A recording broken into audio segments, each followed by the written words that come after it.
Welcome to the Good Pod. Today's podcast is presented by Dr. Barry Napier. If you'd like more information, please visit our website, christiandoctrine.com. Let's look at Jesus in the Old Testament. Christians are familiar with the concept of types of Christ. They hear plenty of references to them in many sermons on the Old Testament. Very often these types are more in the imagination than in biblical reality, yet some are correctly described as types. Others, persuaded by popular writers or by denominational ideas, tend to see these types everywhere, just blindly repeating their sources when texts cannot sustain such an interpretation.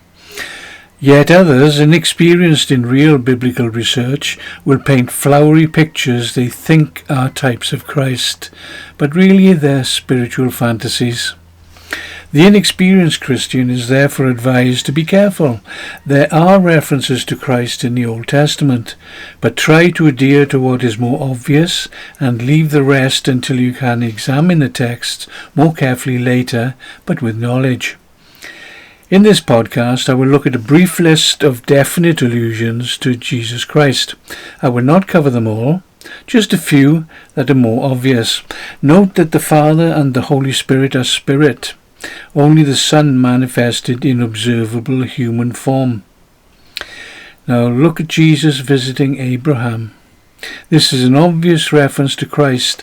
The very first verse in Genesis 18 tells us that the Lord appeared to Abraham. In this text, Lord is Jehovah. Bear in mind that God includes all three persons in the Trinity. As the Son is the only one to manifest in the flesh, we know that the Lord in this incident has to be Christ. Christ was accompanied by two angels, and all three were called men, because that is what they looked like. They had physical bodies. Later that day, in verse 19:1, the two persons who were with Christ were called angels. Abraham seems to instantly recognize one of the men as God, whom he calls Adonai, or Lord. The same word could mean an ordinary man, but not in this context. The one who was Christ told Abraham that he would return in 9 months' time to ensure his 90-year-old wife had a son. We know this was God speaking, for the word Lord or Jehovah is used in verse 13 for the same man who was speaking to Abraham. He repeated his promise to bring about a birth in verse 14, referring to himself as Jehovah. After this, Jehovah, manifest as human, that's Christ, warned of the destruction of Sodom. After much discussion, Christ left Abraham. That's verse 33.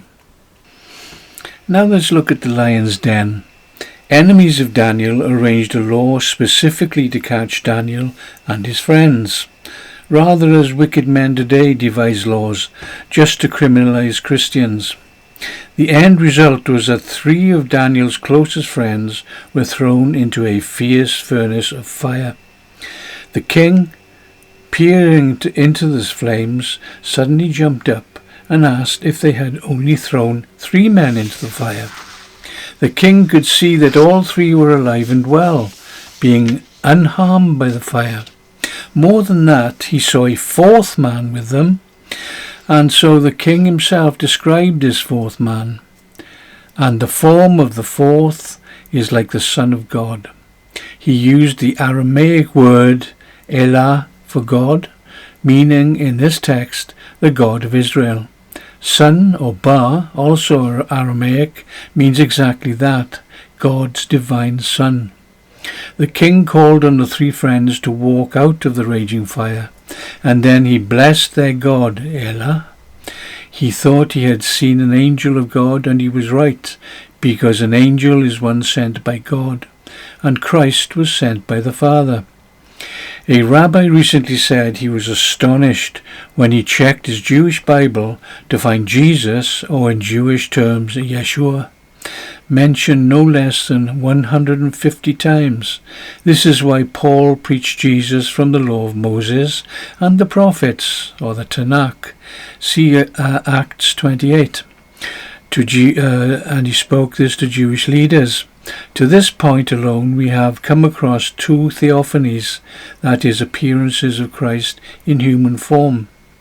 4 chapters after the fire incident, Christ appeared to Daniel in a vision. He saw the Son of Man coming in the clouds of heaven. When he stood before the Father, he received all honour, power and glory. Chapter 7. That can only be Christ. And then we have Jacob wrestling with Christ. We know that Jacob wrestled all night with a stranger. Though he began as a stranger, Jacob came to see that he was indeed God, that is, Christ. After the event, Jacob called the place Peniel, and that means, for I have seen God face to face, and my life has been preserved. Jacob knew that no man could see God, that is the Father, face to face and live. Therefore we know that God in this case must have been Christ. A similar meeting with God face to face was when Christ met with Gideon and spoke with him in Judges 6. Christ is mentioned very clearly in Isaiah 9, where he is called a wonderful counselor, mighty God, Prince of Peace, etc.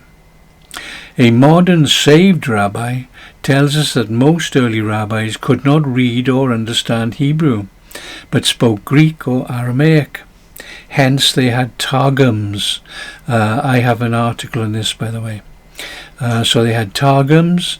They were written paraphrases of Old Testament Hebrew texts. These targums, he said, are filled with references to the Messiah. One Targum interprets that when pre-sin Adam and Eve walked in the garden, they heard the Memra of the Lord. The Memra means the Word, or Christ. This is why that magnificent text in John 1 says, "In the beginning was the Word, and the Word was with God, and the Word was God." Proof absolute that Christ is mentioned in the Old Testament.